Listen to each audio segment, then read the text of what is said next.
அன்பானவர்களே, ஆண்டவராய் இயேசு கிறிஸ்துவின் நாமத்தினாலே ஜெபமே ஜெயம் என்ற நிகழ்ச்சிக்கு உங்களை அன்போடு வரவேற்கிறோம்.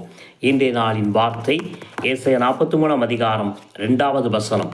நீ தண்ணீர்களை கடக்கும்போது நான் உன்னோடு இருப்பேன், நீ ஆறுகளை கடக்கும்போது அவைகள் உன்மேல் புரளுவதில்லை, நீ அக்கினி நடக்கும்போது வேகாதிருப்பாய், அக்கினி ஜுவாலை உன் பேரி பற்றாது. கர்த்தருடைய வார்த்தை சொல்கிறது, நான் உன்னோடு கூட இருப்பேன். எப்போதெல்லாம் உன்னோடு இருப்பேன் தெரியுமா? தண்ணீரை கடக்கும்போது உன்னோடு இருப்பேன், நீ அக்கினி நடக்கும்போது உன்னோடு இருப்பேன். தண்ணீர்கள் எதை குறிக்கிறது? சோதனை குறிக்கிறது. அக்கினி எதை குறிக்கிறது? பரீட்சையை குறிக்கிறது.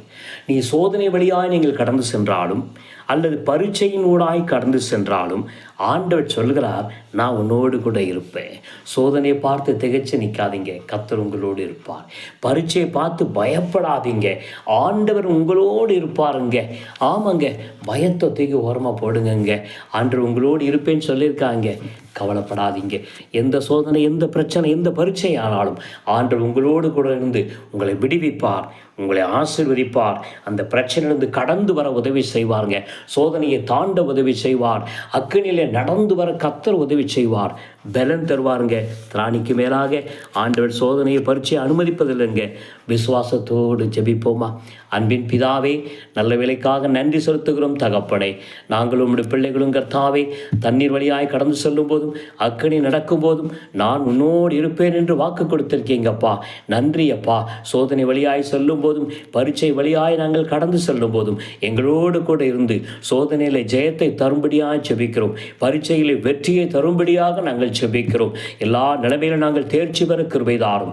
தோல்விகளை கர்த்தர் மாற்றும்படியாக ஜெபிக்கிறோம். தீமைகளை கர்த்தர் நன்மையாய் மாற்றும்படியாக ஜெபிக்கிறோம். சுகவீனத்தில் சுகம் உண்டாகட்டும், பலவீனத்தில் பலன் உண்டாகட்டும், எல்லா குறைவுகளும் நீங்கட்டும், ஆசீர்வதிக்கப்படட்டும். பாத்திரம் நிரம்பி வழியட்டும். ஆண்டவரே, நிரம்பி வழியத்தக்கதாக உங்களுடைய பிள்ளைகளை ஆசீர்வதிங்க.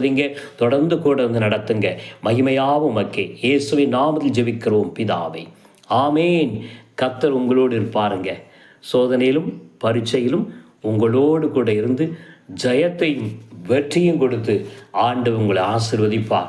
குதிரை இத்தனை நாளுக்கு ஆயத்தமாக்கப்படும், ஜெயமோ கர்த்தரால் வரும் என்று நீதிமொழி 21:31 சொல்கிறதுங்க.